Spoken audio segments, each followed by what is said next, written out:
Eliot Marshall, fascinating man. Martial artist, ex-UFC fighter. It's a fascinating story where his mother is Jewish. His parents were Holocaust survivors. His father is African American. He grew up in a part of the country where he wasn't treated well at all, had little to no friends, spray painted on the house. He grew attached to jiu-jitsu. It really saved his life. He has a great TED talk on how he, dealt and continues to deal with fear and anxiety and depression and sleeplessness. Uh, Fascinating, motivating man. He turned everything around. He's got jujitsu schools now. He has a great podcast, very inspiring. Eliot Marshall. I look forward to continuing our friendship. I didn't know him before our conversation. I look forward to growing it, but just fascinating man, strong determination. Just how jujitsu, knowing it and being a black belt, actually makes you more calm and makes you inclined to fight less. Fighting has a high cost and what he calls high consequences. And some of his stories where he just avoided that and what happened and how he watched Karate Kid and first got into martial arts. Just a great conversation. I know you're going to enjoy it. Eliot Marshall, thanks for listening. Hi, I'm Joey Pinz. People ask me, how did I lose 130 pounds? The quick answer is always discipline. I started my business, wasn't paying attention to my health, was eating too much, drinking too much sweets. My daughter was born. Next thing I know, I'm pre-diabetic, I have hypertension. I knew something had to change. Discipline. I, like many of you, have faced many challenges in your career, in your family, in your life, in your faith. How did you attack them? How did you approach them? How did you solve them, hopefully? It all had to have some degree of discipline. I'm also asked, how did you found and start a tech business that lasted over 25 years? Discipline. I was committed to it, enjoyed technology, didn't enjoy some aspects of it, but knew it was necessary. Discipline. Our podcast mission, how do we use discipline to better ourselves and society? Join me, please, as I talk to interesting people and discuss how they use discipline in their family and their passion and their careers and how it helped them. Our podcast vision, growth through learning from others. Joey Pinz Discipline Conversations. It'll be light and serious. Join us, please. Thank you for consideration. Eliot Marshall, thank you so much for your time. What an honor. So why should the general public learn and know a martial art? Oh, okay. Not even just a martial art here. Hold on. A very difficult martial art where it forces you to actually fight and it forces you to see whether or not you can sink or swim. So Muay Thai kickboxing or Brazilian Jiu-Jitsu, okay, is the martial arts that, or wrestling. I'll count wrestling as, I'll count boxing as. Okay. One of these martial arts where you're forced to spar live. Now, I won't, and I think as you age, you have to move that more towards the grappling ends of the martial arts because you don't want to be getting hit in the head, but they force truth on you. And we live in a world sometimes where you can deflate or change or manipulate the truth. And these things are always true. Like when you and I, if you were to grapple me, Joe, right? And let's say you're one of my students and you're a younger purple belt, which is like a mid-level belt, but you're still very good. And I'm an older black belt as I am a little bit. When you beat me, that's the truth. That's the truth. It's the truth. You beat me in that role. Or maybe let's say you're not better than me and I am better than you. But when we shake hands in this moment, it's the truth. Like it tells the truth. It doesn't let you get away from the truth. And all of it is on you. It can't, when you lose or win, or when you, excuse me, let's just look at the losing end of it. It's never anyone else's fault. It can't be. Where sometimes with team sports, there's a lot of people involved. Now, look, there's great things about team sports too. I'm not knocking them, but in these competitive, one-on-one physical martial arts, where you test the skills against each other, there's no gray area. You you win or you lose, and I think truth is a really important thing for all of us. But you could still be submitted by an inferior opponent, right? Just by chance, just It happens. it Look, I make a happens. mistake. I make a Yes. mistake. Right. But that's the truth, and I have to deal with that. Interesting. I have to deal with that. I have to now look at that truth and go, okay, what am I going to do with this information? What am I, and I can try to make all the excuses in the world. I was sick. I was blah, blah, blah, blah, blah. It doesn't matter. It's the truth. This is the truth. What am I going to now do with this information? The question is, are you going to take it very personally in a sense and then not let yourself grow from that? Or are you going to take that and use that information, correct your mistake, and then come back again to fix that mistake, right? And it constantly, I know you can't read this quote behind me to my right. It constantly, it's the Teddy Roosevelt quote, puts us in the arena. It puts you in the arena, and you got to get really good practice at being in the arena of whatever arena you want your life to be in. And then from there, keep entering, keep assessing how you did, keep assessing your wins and your losses so that you can then be more skillful with your life. Go home and treat your children better. Go home and be a better dad, a better husband, a better wife. Whatever it is that you're choosing to be in the world, it helps you do better. And you feel that these aren't achieved in the other martial arts, Taekwondo, Krav Maga, karate? They can be, but there's no reality to them. Interesting. Learning patterns of forms, which is mostly what karate does. There's no finality with them. Where with jiu-jitsu, for example, let's just stay with jiu-jitsu. You can't tell me you weren't trying your hardest. You can't. And then unless you weren't, but still, it's the truth. Okay, you didn't try your hardest, and I kicked and I won. But you couldn't say like I could have thrown that punch a little harder. Okay, I would have done if it were real. I would have done this. The beautiful thing about jiu-jitsu is we get to practice for real. Like I'm really trying to choke you, and you either go to sleep or you tap. Does that make sense? And the go to sleep is fine too. I mean, it's not healthy for you to do over and over again, right? But that's fine too. The go to sleep, okay, if you go to sleep, you go to sleep. But there's a truth to that, right? Where some people, you punch them as hard as you can. The worst thing that happens in a fight, Joe, is let me tell you, you punch somebody as hard as you can. You're like, yo, I can't punch any harder. And they look at you and smile. Wow. You're like, oh God. I'm in for a long night, right? Like, because I'm not going to put him away. When I choke you, I don't care how tough you are. You can't flex your neck, right? So that you don't get. There's nothing you can do. You just go unconscious. Now I'm 54 years old. I'm a little older than you, Eliot, and I've just started jiu-jitsu 2 months, and I'm so uncomfortable. And I don't love it yet, but it's so uncomfortable. But that's what I love most about it. It's just keep going back, right? Oh yeah, it just sets me back. And there's young men in there in their, I would say late teens that are, I'm 205 pounds and they're, maybe 120, 100, and I'm just playing all defense, Eliot. It just seems, and I get Sarge is a great instructor. He doesn't allow any egos in there, which is wonderful. But I just get frustrated with myself because it's like I'm all playing defense and I don't know what to do. And I'll grow out of it, I'm sure. Look, what happens to us as we age is we stop learning, right?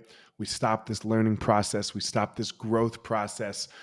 School ends at some point for us, right? You get a job and you start knowing things, right? And we start knowing things, we stop being so curious, right? And you stop this challenge of your life. And now you're seeing this, especially with men in the world, right? These men, a lot of us are living these lives of quiet desperation, right? Like there's no, like, for what? Why do I exist? Why am I here? You know? Now, look, jiu-jitsu doesn't matter at all. It doesn't matter at all. I don't. But what it does for you is it adds this aspect of the unknown back in, this aspect of conquering, this aspect of figuring something out, this aspect of, like you just said, this 14-year-old.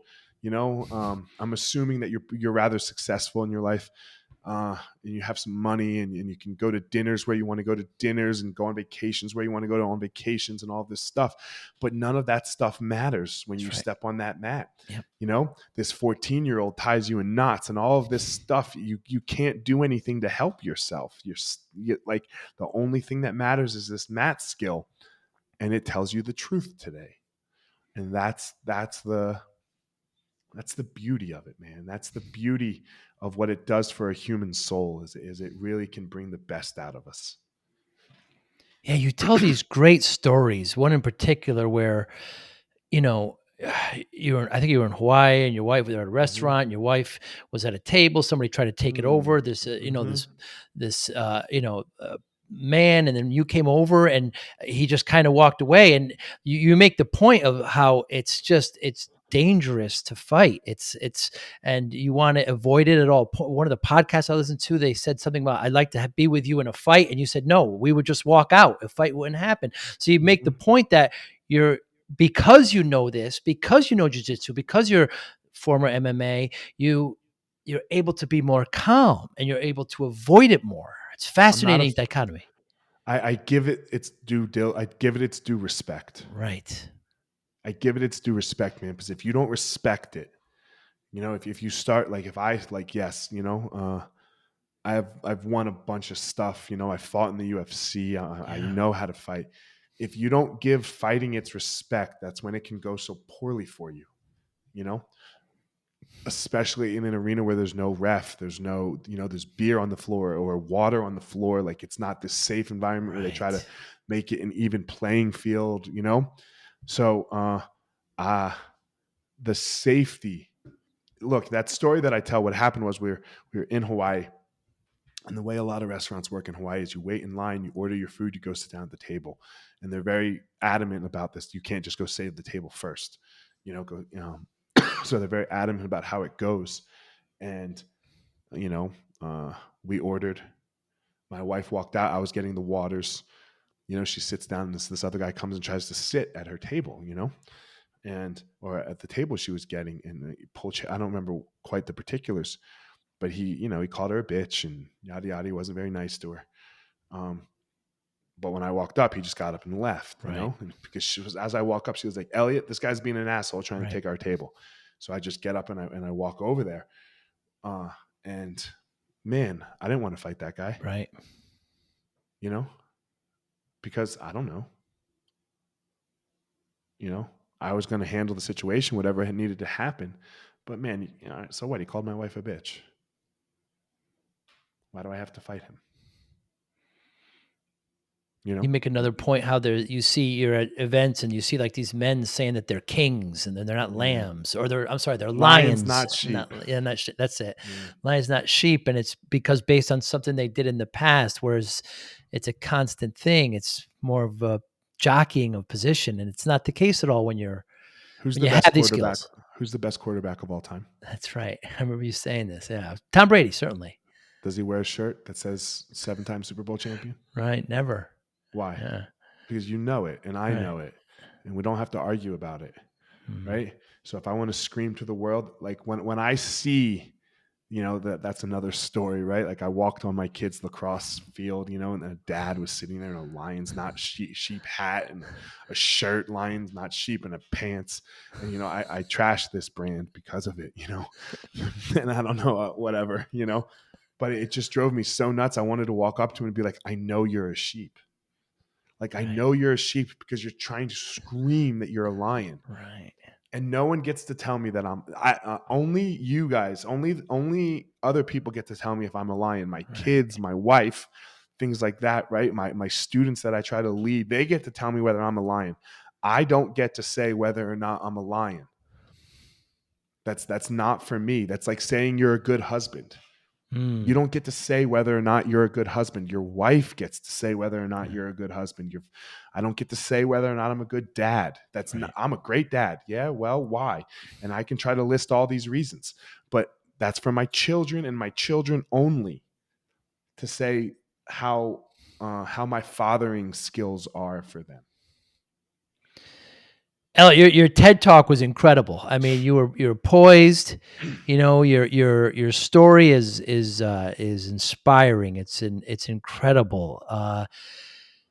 You know, Jewish mother, grandparents were in the Holocaust, a black father. You're in a neighborhood where you're not liked, and um, you're you get drafted into the UFC, and your fights are there. I mean, it's so inspiring, and it's so the way you deliver that is so well done and so poised. I encourage everyone to see it. Really, really great job there. I appreciate it. I cracked in my life. My Yeah. whole existence was built on being a fighter. You know, all because of this black Jew thing that I was born into. You know, with my grandparents. The important part of the Jew thing is my grandparents being Holocaust survivors, right? So this fear that we are not safe, Mm. and my dad, the combination of that with my dad growing up in civil rights, doing the civil rights, right? You are not safe. So um, that was my view of the world. I am not safe. And then it started to come true, right? I talk about like, my house being spray painted. Nigers go home. They spray painted. They spelled the word wrong. Swastikas all over it multiple times. No friends. And things like that. Two friends really, but that was it. And then the time that I got some friends and some popularity, I guess, was in between the summer of my junior and senior year. I learned a little bit of jiu-jitsu, Mm. and I go back to school. And I've just made this realization recently in the last couple of years, even since I've done that TED Talk. And I go back to school and I'm talking about it a little bit my senior year of high school. And some wrestlers that were state champions were like, yeah, you think so? Come on, let's get on the mat. And I beat them. I choke them out. And then all of a sudden people started to talk about me. They started to be nicer to me. I think a Hmm. girl kissed me for the first time, right? So you're like, oh my God. So in my head, I connect this. Okay, Eliot beats people up. Eliot is safe in the world. So I'll have friends and yada, yada. So this is now why I need to go fight in the UFC, because if I become the UFC champion, think about how many friends I'll have and think about how safe I'll be. Hmm. Fuck money and fame and all that other stuff. Like, yeah, sure, that will come too, right? But what will really come is Eliot will be safe in the world. So for me, I wasn't fighting. I was fighting for, in Maslow's hierarchy of needs, right? Everyone was on like need 2, right? Most people. I wasn't on need 2. I was on need 1, man. Mm. I was on need 1: security, safety, love, affection.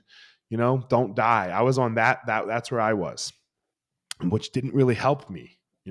I couldn't go fight and try to win, because if I lost, then all of that would crumble. I wouldn't be safe and secure in the world. Well, guess what happens? I'm not the best. So there I am. I'm at the end of my career. You're not the best. The UFC says you're not good enough. Get out of here. Mm. Mm. So, a couple years later, I crack. Because what do you start doing when somebody says you're not good enough? You try to hide that and mask that and do all kinds of things to still, be a lion. Mm. Right. And I guess maybe this is why that shirt doesn't resonate with me. And it just wasn't true. I was a lion in one way for sure, right? Like I could still fight. I could still beat up 99.9% of the world in that case, but I wasn't a lion inside who I was. I didn't know what did it mean to be Eliot? What does that even mean? So I had to go through this very difficult time period of digging myself out from the pits of hell. Right. Yeah, you talk about in college getting a girlfriend for the first time, you're excited, but then there's a Yeah, breakup there and you can't associate with your friends. So again, you fall back more on jujitsu. You fall yeah, deeper into that. yeah. And It's always been there for me. it really has. Martial arts has always been there for me, you know? So, like, even though I said, like, karate and stuff wasn't look, put them in anything. Mm, If there's no jujitsu, put them in karate, mm. But martial arts has always been there for me in my life. My parents, my best friend's parents, and martial arts, are the very, very consistent things in my life. Now, like, look, my wife, as we move through it here, but it's like it crushes me. Like this week, I've been sick. I have COVID, but not COVID. Whatever, I don't have COVID. I'm testing negative, but whatever this sickness is that I have Yeah. right now, and I haven't been able to go teach, Uh, and it eats me up inside. mm. It eats me up, even though it's just whatever, right? Like, but this is how for me, and this is just how I am. It's so important to me to show up for my students because martial arts showed up for me. Wow. So, uh, yeah, I feel terrible that I wasn't like. I feel more bad about not going to the school than the bad of the sickness that I Mm. have. Because my job is to show up and teach. Yeah, and I could see that too in my instructor too. It's just the pure kind of joy there, and you had to wrestle with fear and anxiety, staying up late at night, and all this together. But again, your common backdrop and your fail safe has always been martial arts. hmm And look, that's why teaching is so important to me. Because at Mm, that time, when I was really struggling and not sleeping, I was like, okay, Elliot, you just got to go teach. If you just go teach, then just make it to Tuesday and Thursday. And then hmm, I kind of had to switch my perspective of it, because during this time I had already accomplished everything that I had accomplished, right? And yes, sure, it's a good amount, right? More than what most people will. But the way I was seeing it at that point was, oh, look, it's their privilege to learn from me, right? Like I have a lot of experience. This time period flipped it on its head, and I think that the reason that I feel this way about the students and missing the class is it's my privilege that mm. anybody would choose to spend 1 hour of their life learning from me because they can't get, man, fuck this. Sorry, I don't know if I can curse. Of course. Okay, fuck this jujitsu shit, right? Why do you want to? You're coming and spending an hour of your life with me. You can never get this back. Never will you ever be able to get this back. Right. So it's not their privilege to learn from me. It's my privilege Hmm. that any single human in the world would choose to come hang out with me and do what I'm really interested in. So it's on me to show up in the best way possible. One of your quotes that you cite that I've kind of learned to adopt. The meaning of life is to find your gift. The purpose of life is to give it away. Mm-hmm. Mm-hmm. Yeah. Uh, it's just how it's what works for me, right? And all this stuff that I talk about, man, I don't ever want to come off like, oh, Elliot has the answers. I don't have any answers, Right. right? I have some things that I do that have really helped me, and then I've been able to really help some other people. So anything that I say today, if it resonates with you, it helps with you, man, great. It's not original. Like I heard it somewhere too, you know so nothing is original in the world. Hmm. Okay, so let's be super clear, I guess, there. But for me, yeah, man, like I've been so blessed, by what I don't know. I'm not super religious, so whatever it is, this thing that has blessed my life, uh I say thank you to it every day. And then I have to go sprinkle some of that dust, some of that luck dust that's been sprinkled on me. I got to go give that out to the world. Hmm. And I've been more fortunate the more I do that. The more that I try to give. And now, look, I know what I need as well, right? Like my thing is human connection.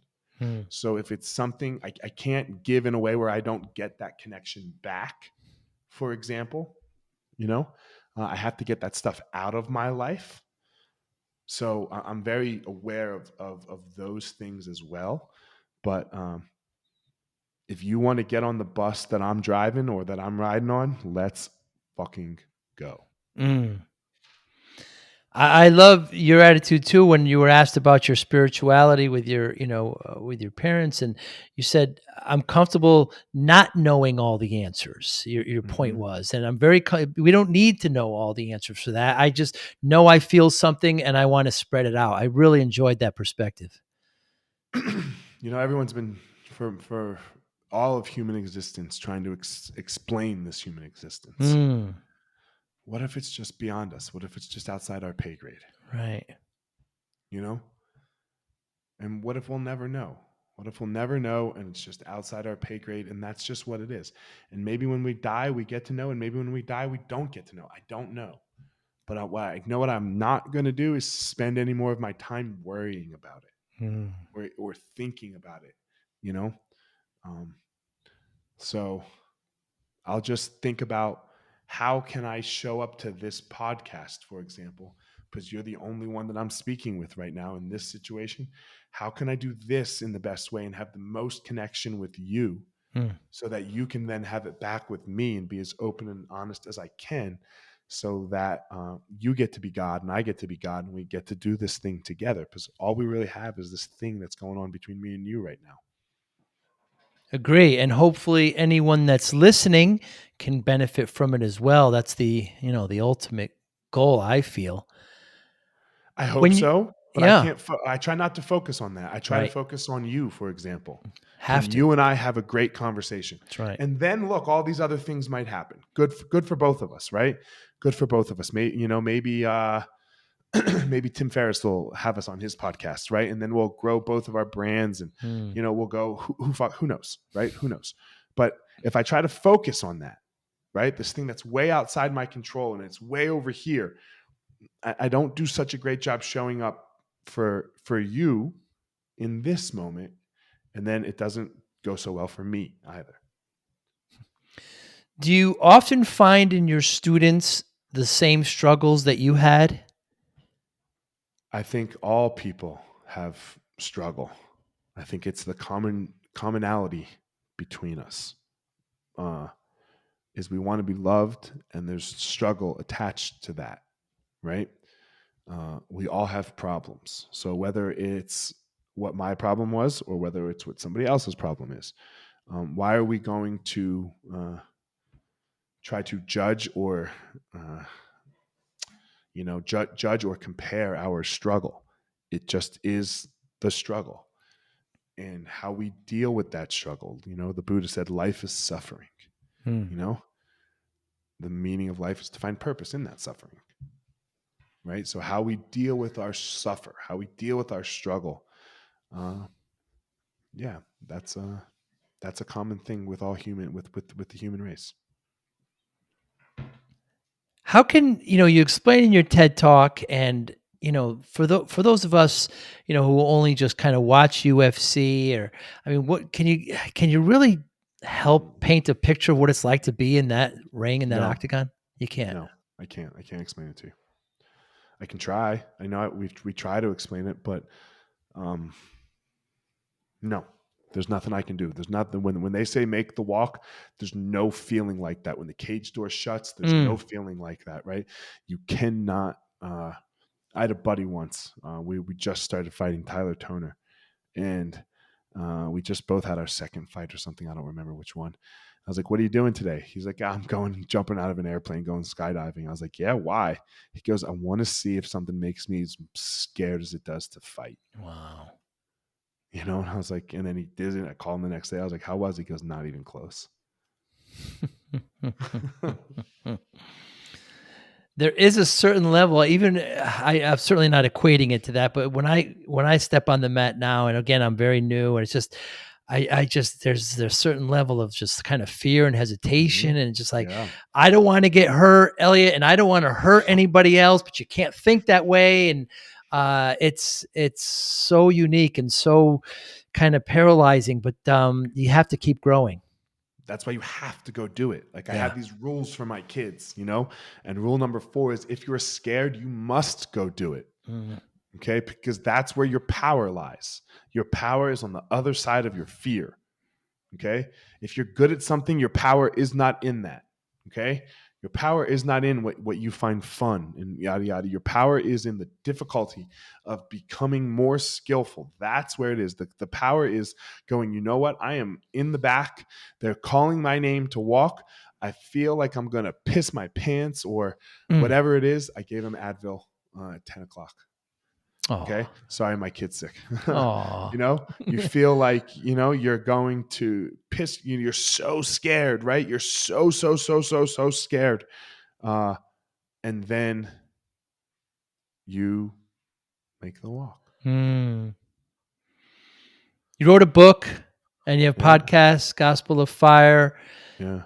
Some time ago, you talk about how, you know, that and like the first 100 episodes of the podcast perhaps weren't your best, but you learn a lot from it. God, you've done a lot of research on me. Look, I'm embarrassed by I'm embarrassed by the work I did last month. It's embarrassing. You know, I have to work so hard to not be embarrassed. You know, but you should be. I'm okay with it. I should be getting better. If I'm pushing myself and working harder, I should be leveling up. You know, that's the goal. What I want that work to be my best work.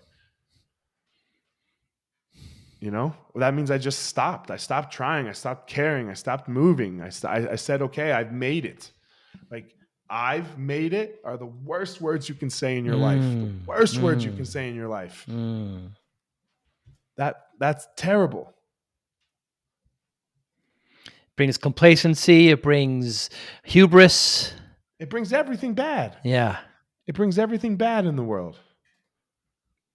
It brings gluttony. It brings, you know, it brings everything. You've made it. The only thing I hope for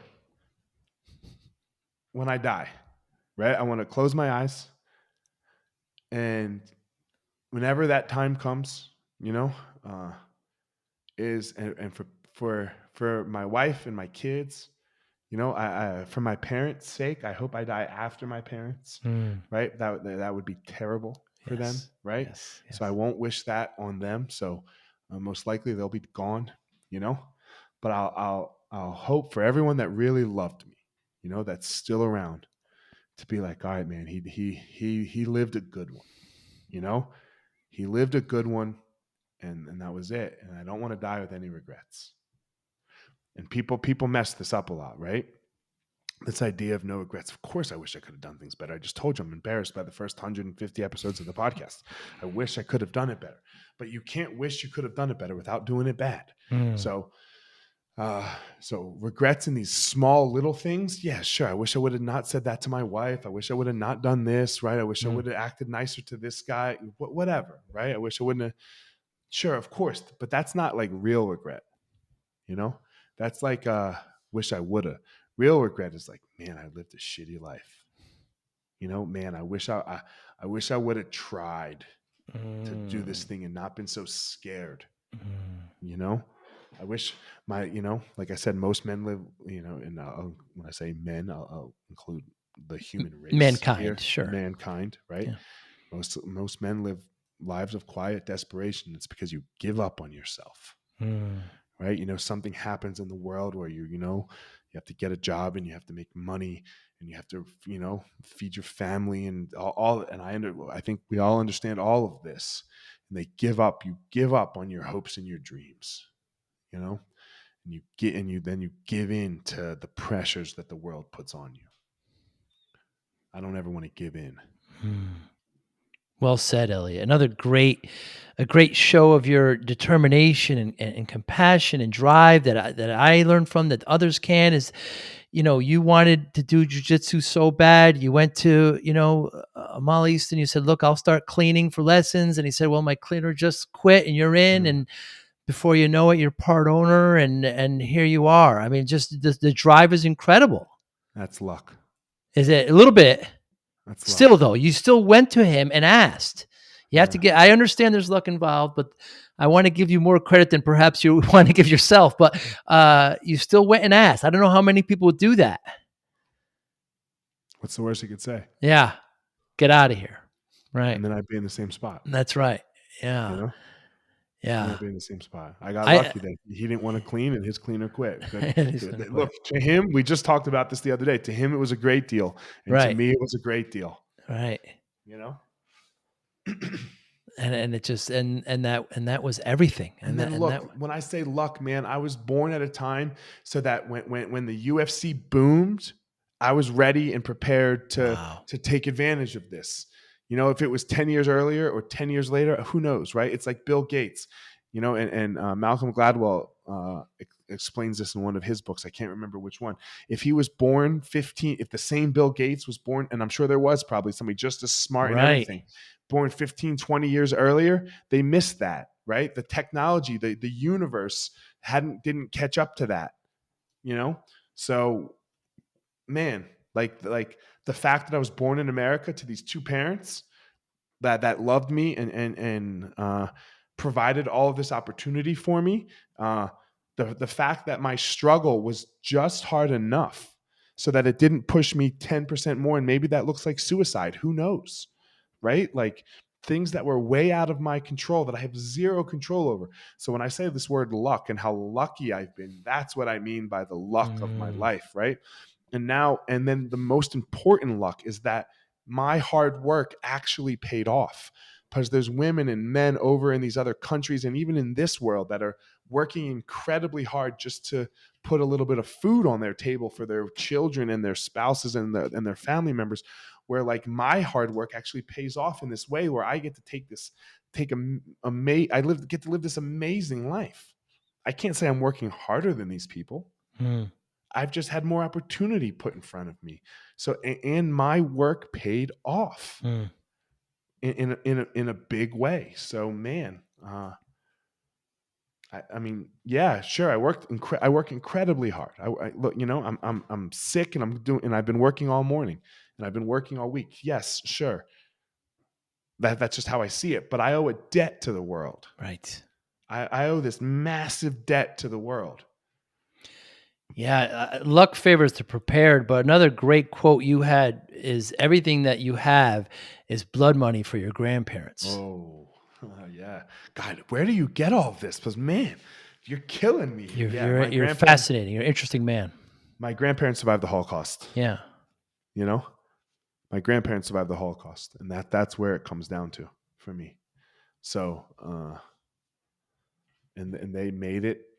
And my grandfather worked incredibly hard so that we wouldn't ever have to worry about Hitler again. That Mm, we would be able to get out if Hitler ever came again. Uh, so, yeah, to not to not understand that, you know, and to not it's hard to understand what a Holocaust survivor went through in their life yeah. if you've never been around them, you know. And I'm Right. crying a little bit, sorry. uh, Don't ever apologize. Yeah, for but that. their struggle to make it so that Elliot could be okay Mm, is another debt that I can't repay. right. The only thing I can do is make sure that my kids are okay, Right. right? And then try again to sprinkle some of that care, you know, on to anybody else, onto other people, because man, just like I can't explain to you what it was like to fight in the UFC and walk into that cage. I cannot understand what it was like to live through the Holocaust. Right. You know, I cannot understand what it was like for my grandmother to have a decision in front of her with her mother and her older sister of what to do with their younger sister. The Nazis were Mm, saying to put them on a train, put the kids on the train, because they were getting moved from one camp to another camp. And then, you know, they're making this decision. Do we put her on the train or do they make her walk with us? And they decided to put her on the train, and then the Nazis blew up the train. So I can't understand, how do you go on after that? How, you know? Uh, so for me to ever give up or to give in after that, when they provided this for me, you know, yeah, it's all blood money, man. It's all blood money. So and that is way more that's just incredibly important to me. Now, look, do I have to go to therapy because of this view that I have in the world? Yes. Do I stay up nights crying because of this view? Yes. Do I struggle with anxiety? Yes. Like, so, and I try to work on that and balance this out, but that's how I see it. On the podcast, I talk a lot about discipline. I lost a lot of weight. I started a business. I gained a bunch of weight. Doctor said, look, if you don't, I got up to 340 pounds, Eliot. Doctor said, if you don't lose the weight, you're not going to see your daughter graduate. And that's all I needed to hear. I'm an athlete. I played soccer all my life. And so I just lost 140 pounds. And people ask me how I did it. Like there's some, quick magic bullet. And I always say it's just discipline. That's it. I got focus and I got discipline and I lost it. Do you consider yourself through all this time, through what we've talked about, have you ever considered yourself a strong, self-disciplined person? Yeah. Yes. Yeah. Like you have to have self-discipline, right? The problem that people have, and I love your story, right, is there was a North Star to that. The North Star was see your daughter graduate. That's right. It wasn't just lose weight because of yada A, B, C, or D, right? See my daughter graduate. So every day you got to look at this thing up in the sky. So it made you have the discipline. So your overarching why has to be so massive, right? And this is where I think a lot of people just mess up this idea of goals and everything like this, right? Oh, I want this in my life. I want this. Yeah, great. You want this. Who doesn't want to be a millionaire? Great. That's a show, right? Who Wants to Be a Millionaire? Yes. Sure, that sounds great to everyone. But why do you want to be a millionaire? To take badass vacations? To drive a nice car? I don't know. But that's not a big enough why for some of us to change what we have to do in the world to make that happen. My grandfather's need was very great. What was my grandfather's need? His why was to make sure that he always had enough money that he could get away from Hitler right now. That's a big why. Not Hitler in the sense Hitler's dead, right? But the next Hitler. Absolutely. Yeah. Right? So that if that ever came again, he had enough money right now to save all of his family, because all of his family died. He was the only one, 9 brothers and sisters. He's mom and dad, everyone. He's the only one.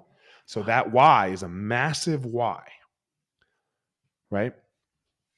So why do you want these things is a super important question. What will you have to do to get it, and what will you get? And you have to balance your altruism and your narcissism. And these are really, really important things, and people don't want to talk about, especially a lot of people who say they're, in the self-help industry. I just give, man. No, you don't. No, you don't. I get something too from showing up every Tuesday, Thursday night at my school and teaching. And if I am not aware of that, I'll get all on my high horse about, all that I give. Elliot gets a lot too. I get a lot too. You got to realize these things. Look, again, all from my perspective. How important is discipline in not only learning martial arts, but maintaining it as well? Man, no one's motivated all the time. Right. You're not motivated all the time. You don't want, you think you want to, look at Kobe, look at MJ, look at other athletes. You think they wanted to wake up at 4 a.m, right, and take 200 shots before the sun came up? No, they wanted to be the best. Now look, their gift was talent, that it actually could work out. I could take 200 shots all I wanted. I don't have the talent. I don't have the God-given ability to run fast, jump high, and all these other things. But they did. So what a waste that would have been for them not to get up and not to be disciplined and to work hard. You don't want to. That alarm goes off. What, you think they're different than you? that when that alarm goes off at 4 in the morning, 5 in the morning, whatever it does, everyone wants to hit the snooze button. I don't care what time that alarm goes off. You want to hit snooze. Right. It's in our human nature. Homeostasis. Be comfortable. That's what makes us survive, right? It's duality, our genes tell us to be comfortable, like genes inside, Yeah. like our genes want this to make it safe and secure, but just staying and doing nothing doesn't make you safe and secure. You got to push, you got to get better. You have to evolve, so it's this really weird dichotomy and duality that goes on at the same time. So yeah, everybody wants to hit the snooze button. Those motherfuckers just didn't. You will not outwork me. And that is discipline, because nobody wants to do it every day. I get a lot of pushback from people about discipline, and they kind of, we need more compassion, and they look at discipline as more of a militant thing. And I discipline my kids, I don't hit them, and I say, look, I don't have the answer here. I think discipline helped me in some of the hard things I had to deal with, and I just want to hear your perspective. But I get some pushback on it about compassion and love is more important. Your thoughts?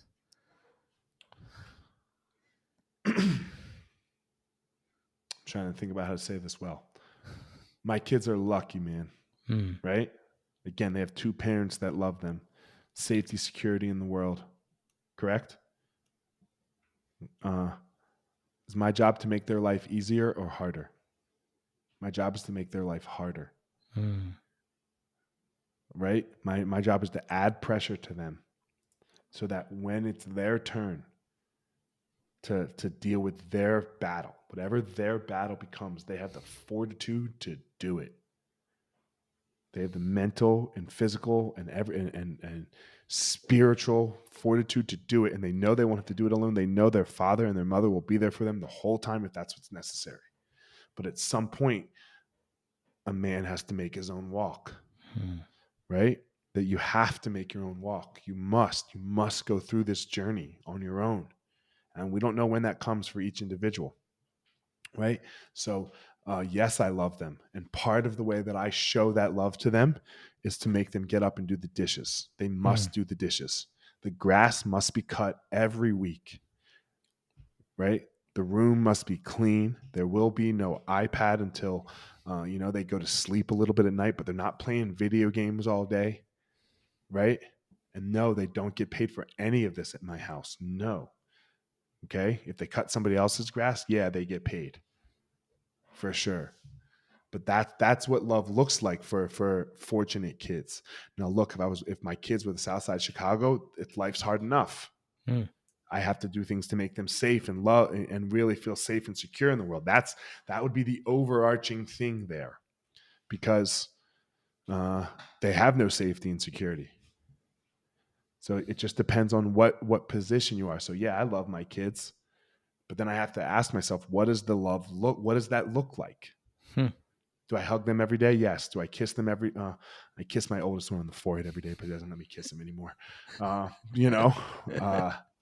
Do we do great things and have fun together? Yes. Do I spend money on their basketball? Yes, of course. Do they have shoes? And yes, but you have to learn that everything has a cost, and the cost to live in my house with my wife, our house, is these other things that look like discipline. Do I hit them? No. Have I spanked my youngest child? Yes. He responds to that more. Have I spanked my oldest child? No. I've never spanked my older child, because he's a compassionate, empathetic soul. So when he messes up, that's all you have to say. Right. If somebody were to spank him in a disciplined way, that would cause me to beat the fuck out of them. Because he doesn't need that. That would make the situation worse. So you have to assess each individual. Of course. So, I have two very different ones in my children. So discipline is probably the best way that I can show them love, other than along with actual love. So compassion, when they mess up, they mess up, and then we fix it. Yeah, we all mess up. I remember Sugar Ray Leonard on Johnny Carson when I was a kid, and Johnny Carson asked him, he said, "Are your kids going to be boxers?" And Sugar Ray Leonard said, "I grew up in Detroit. My kids are growing up in Beverly Hills. Hmm. They're not going to be boxers, but they're going to be good in other areas." Yeah, man, I don't want my kids to fight. I hope they're going to know how to fight, but I don't want Right, them to. I don't want them to fight. right. That shit's terrible. Now look, they can go do whatever they want with their life, and I will support them.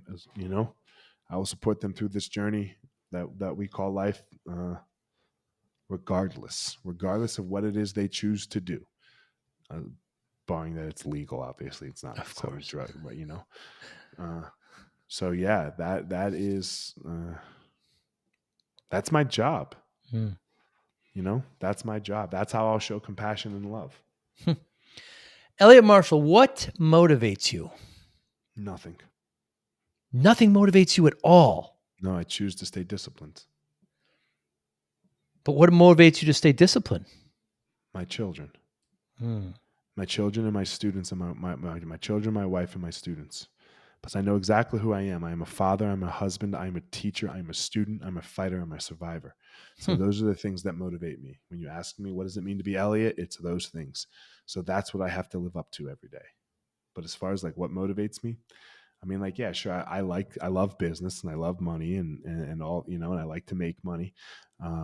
But that's just like what I call a KPI, key performance indicator, of whether or not I'm doing a good job. Hmm. It's not the motivating factor. Hmm. But what yeah, no. If we're relying on motivation, then you know, then you change it like you change underwear. Hmm. That is a great answer. And how do you measure success?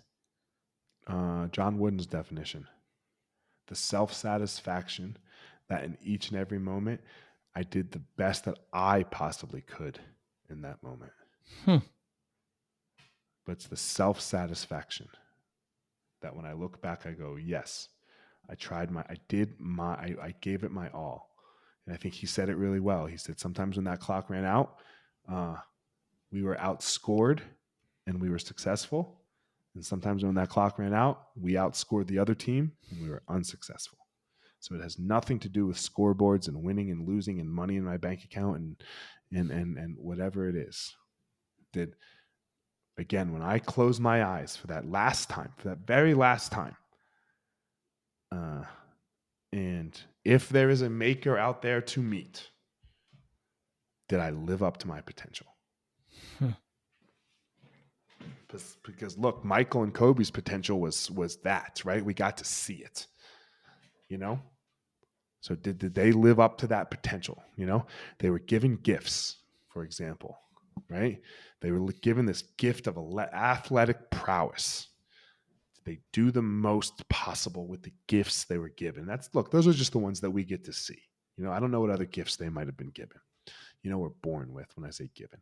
So man, did you live up to that potential? That scene in Private Ryan, you know, when he goes, did I earn this? Hmm. When he falls to his knees at the grave, I think it's at the beginning of the movie.